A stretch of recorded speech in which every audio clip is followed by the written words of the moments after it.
Hi, I'm Dominic Robson-Neal, I'm Zell Folks, and this is Inside the Ropes. Boxing Show. All right.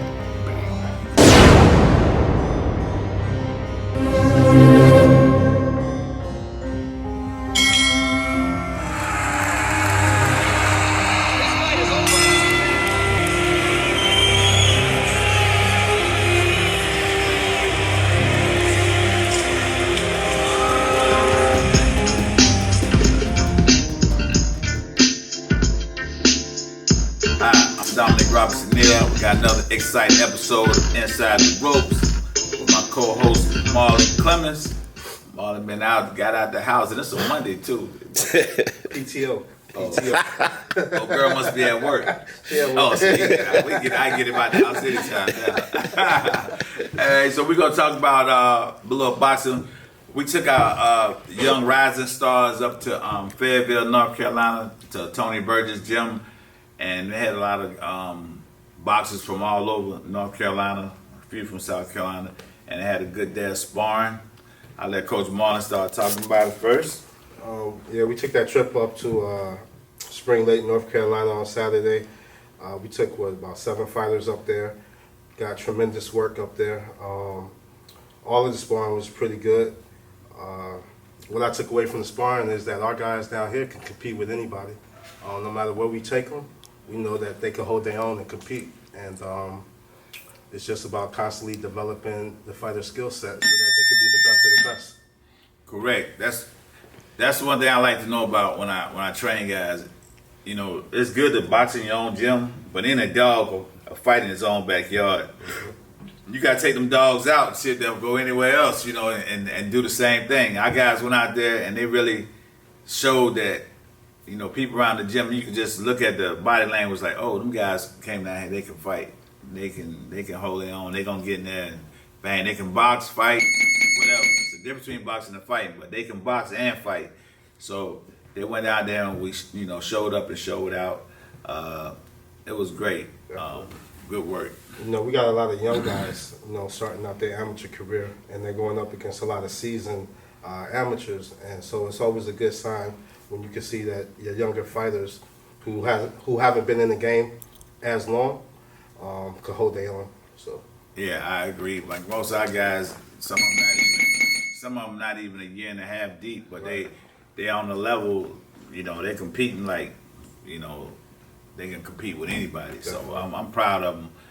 We're doing a good job of making sure they stay focused and stay fundamentally sound, and they're gonna be pretty good as professionals also if they stay the course. Sky's the limit.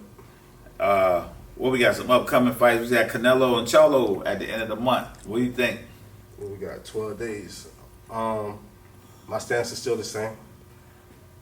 You like Charlo, right? My heart likes Charlo, but my brain is telling me Canelo. Yeah, because I don't want you to hear them same famous words. Get that bread up. You understand? If it ain't Julian Gomez, my money's staying in my pocket. Man, cause sometimes, all right, so, I'll tell people, I said a lot of times you gotta know the politics of boxing too. Mm-hmm. So Charlo fighting Canelo. If Charlo win, that knocks off that money horse. Canelo's a money horse in boxing. He's a money man, money cow, cash cow, whatever you want to call it. But Canelo and Crawford is a bigger fight. Think about how many people would actually pay to see that more so than Charlo. They're not really even advertising. You really don't hear too much about it. Right. You know what I'm saying? So this was going to happen. Canelo beat Charlo. You think it goes to the scorecards? It depends. It probably will, because Charlo's tough. He's mentally tough. He's mentally tough. Yeah, I gotta go in on 12. You're gonna have to kill him. So let's say Canelo beats him, right? Mm-hmm. Then, even though Errol and Crawford have a rematch clause, they pay him step aside money. They do that all the time in boxing. They pay him step aside. They might get, hey, we give you $5 million just to chill. Right. Then after that, so he take the $5 million and sit out, and then Crawford to fight Canelo. That fight is like a mega super fight. That's like the biggest fight in the last 10, 15 years. You understand what I'm saying? Undisputed versus another undisputed. Yeah, but they saying Charlo is undisputed too, but technically he's not, because they already stripped him of his belt. As soon as the bell rang, his belt is stripped. So it's not WBC, right? right. So it's not pound for. It's not doggone undisputed versus undisputed technically.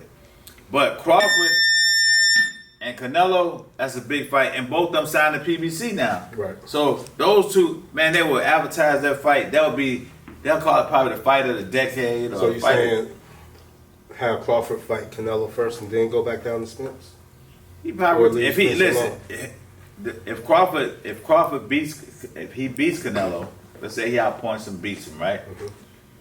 He can go ahead and retire because he's not gonna get that type of money fighting nobody else. Nah, they would have to run it back Yeah, again. either he run it back or he'll take less money on who you gonna fight? Keith Thurman, Boots, Right. Spence again. Right. Nah, he take that. He'll be in the list of one of the greatest fighters ever. Ever. Top 5. Can't deny it. You can't deny him unless you just hating. Right. You know what I'm saying? So that was good. Let's talk about upcoming events. We got that trunk or treat, October 28th. Come out, decorate your trunks, show love to the kids. You know what I mean? Let the community come out and see what we have to offer. Yes. So, you know, I've been. If you count I came home like 2004 December. Let's say 2005 to now. How many years is that? From 2005? Yeah, So 18 years? 18 years, 20 years. So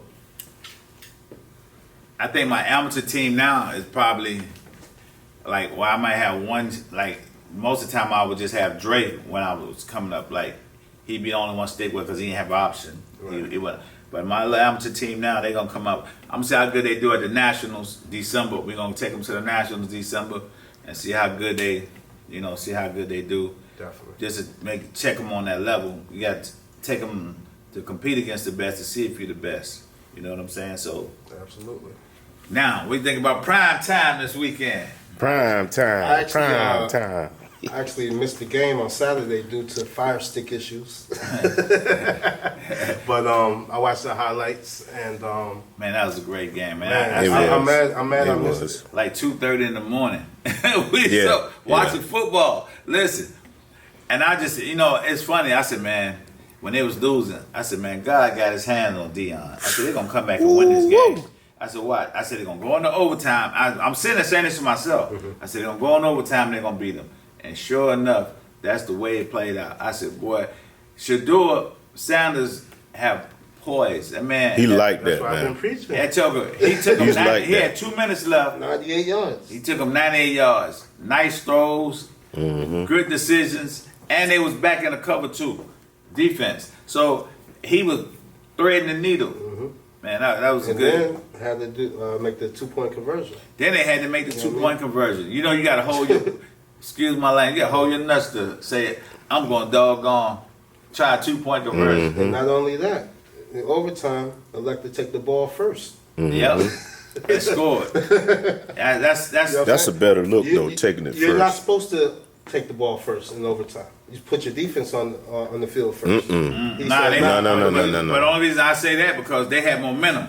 They had momentum. right. So keep going. Definitely. We I took them agree. downfield, so that's why I would take agree. it. I would take the ball first. You know what I'm saying? Yeah. That way, in that situation, because we in the groove. Their defense and They their on the defense heels. is tired. Yeah, So absolutely. I took the ball first too. Right, and get their right, defense right. time to Yep. rest. That was a good coaching decision. I don't like what they did to my guy Travis Hunter. That was dirty. That was a dirty shot. That was dirty. Yup. he didn't get a targeted penalty for that. Nah, No, he didn't. didn't. That's And he wild. continued to play. That's wild. Man. So, Tell him what would have happened in Shamrock days. Tell him exactly what would have happened. it'd have been a long walk to that locker room. Yeah, he would have got his ass What? tore up. Oh, Now, yeah. I only seen the highlights. Nobody came to his defense. Yeah. Shador ran Shador up in his did. face. Nah, you gotta have a whole team on that boy. Yeah, they should have. Nah. Where it was kind of shocking because I know the team was like, I know they're going to throw a flag, and it didn't happen. So everybody was like, what? And then it just went on. You know what I mean? So, I don't know, man. That was dirty, and man. now he out for the next 3 weeks. And they got critical games, you know what I mean, these next 3 And weeks. not only that, early in the game, they was chop blocking. in the box. It was cheap. They had So the shop like, blocker. so that's a mentality. They came there to do that. Right. Yeah. Yeah, so They you got know, their coach's mentality. Right. and that's what. But you know what I'm saying? The karma of the universe will get you, boy. You play the game dirty and play the game raw. That type of stuff come back on you. Hey, bro, I'm gonna take it a step further. You already said it. God got His hand on that man. You Look right. where He set him up in the In the mountains, mountains. on the top. Okay. Yeah, some people. Okay. Hey, I tell you like this: the people God got His hands on, you better leave them alone. Better leave him alone, Leave them boy. alone. Don't bother them. It looks like Colorado, the new ATL. Oh, it is. Hey, Ty, come here real quick. Come here. We got about a minute It left. is, man. Hey, I want to introduce one of my long time students, Tyrone Glad. Ty, introduce yourself real quick. Have a seat. Hey, He's a long-standing member of Inside the Rope. Tell them a little about yourself, Yes, Ty. sir. I'm Tyrone Gladden, 4th degree black belt in Taekwondo. Been with Coach for 23 years and just been here getting it, man. Love it to death. And I'm glad to still be with these guys. That's me, all day long. Yes, sir. Appreciate it, Coach. All right.